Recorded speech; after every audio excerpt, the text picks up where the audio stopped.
Hello. ഒരുപാട് പേര് video ചെയ്ത് ഒരുപാട് പേര് അഭിപ്രായങ്ങൾ രേഖപ്പെടുത്തിയ ഒരു സബ്ജക്റ്റിനെ കുറിച്ച് തന്നെയാണ് ഇന്ന് ഞാൻ നിങ്ങളുടെ മുന്നിൽ സംസാരിക്കുന്നത്. വേറെ ഒന്നുമല്ല, 2 ദിവസങ്ങൾക്ക് മുൻപ് ഒരു യുവാവ് സൂയിസൈഡ് ചെയ്യേണ്ട ഒരു കാരണം ഒരു ലേഡി ബസ്സിൽ നിന്ന് വീഡിയോ എടുക്കുകയും അത് സോഷ്യൽ മീഡിയ വഴി പ്രചരിപ്പിക്കുകയും ചെയ്തു. ഓക്കെ, ആ വീഡിയോ പ്രചരിപ്പിച്ചു, അത് അവർക്കൊരു കണ്ടന്റ് ആയിരുന്നു. ഇവിടുത്തെ വിഷയം അതല്ല.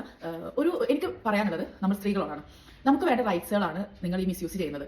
നമ്മളോട് ഒരു പുരുഷൻ മോശമായി പെരുമാറിയിട്ടുണ്ടെങ്കിൽ അത് വീഡിയോ എടുക്കുകയും പോലീസ് സ്റ്റേഷനിൽ കേസ് കൊടുക്കുകയും അതേപോലെ തന്നെ ഇതൊരു തെളിവായിട്ട് സബ്മിറ്റ് ചെയ്യേണ്ട കാര്യമാണ്. പക്ഷേ അതിനപ്പുറത്തേക്ക് ഇതൊരു കണ്ടന്റ് മാത്രമായി ഒരു യുവാവിന്റെ ജീവിതം വെച്ചാണ് ആ ലേഡി ചെയ്തിട്ടുള്ളതെന്നാണ് സോഷ്യൽ മീഡിയയിലൂടെ പറഞ്ഞുകൊണ്ടിരിക്കുന്നത്. കണ്ടന്റിന് വേണ്ടി, നമുക്ക് റീച്ചിന് വേണ്ടി നമ്മളുടെ ബോഡിയെയും നമ്മുടെ ക്വാളിറ്റിയെയും വളരെ മോശമായ രീതിയിലാണ് യൂസ് ചെയ്തുകൊണ്ടിരിക്കുന്നത്. നമുക്കൊരു ബുദ്ധിമുട്ട് അനുഭവപ്പെട്ടിട്ടുണ്ടെങ്കിൽ നമ്മൾ ജെനുവിൻ ആയിട്ട് തന്നെ അതിനെ പ്രതികരിക്കുകയും അതിനുവേണ്ട തുടർ നടപടികളിലേക്ക് പോവുകയാണ് ചെയ്യേണ്ടത്. അല്ലാതെ സോഷ്യൽ മീഡിയ എന്നുള്ളതല്ല ഒരു കോടതി. അതുകൊണ്ട് ദയവ് ചെയ്ത് സ്ത്രീകളെ നിങ്ങളോട് പറയാനുള്ളത് എന്താണെന്ന് വെച്ചാൽ, നിങ്ങൾ ഒരിക്കലും നിങ്ങളെ ഒരു ടൂളായി യൂസ് ചെയ്തതുപോലെ കണ്ടന്റ് ക്രിയേറ്റ് ചെയ്യാതിരിക്കുക. നിങ്ങൾക്ക് മോശമായിട്ട് ആരുടെയെങ്കിലും കയ്യിൽ നിന്നും ഒരു പെരുമാറ്റം ഉണ്ടായിട്ടുണ്ടെങ്കിൽ അതിന് ഇവിടെ പോലീസും കോടതിയും ഒക്കെ ഉണ്ട്, അതിലേക്ക് നീങ്ങുക. അല്ലാതെ ഒരു സോഷ്യൽ മീഡിയ വഴി അത് പ്രചരിപ്പിച്ച് നാട്ടുകാരുടെ അഭിപ്രായങ്ങൾ മാനിച്ച് അതാണ് ശരി ഇതാണ് തെറ്റ് എന്നല്ല. പലർക്കും പല ശരികളും പല തെറ്റുകളും ഉണ്ടാവും. അതൊന്നുമല്ല, ഇവിടെ ഒരു നിയമമുണ്ട്, ഒരു നിയമവ്യവസ്ഥയുണ്ട്, അതിലേക്കാണ് നമ്മൾ പോകേണ്ടത്. ദയവ് ചെയ്ത് നിങ്ങൾ ഇങ്ങനെയൊന്നും വീഡിയോ റീച്ചിന് വേണ്ടി ചെയ്യാതിരിക്കുക.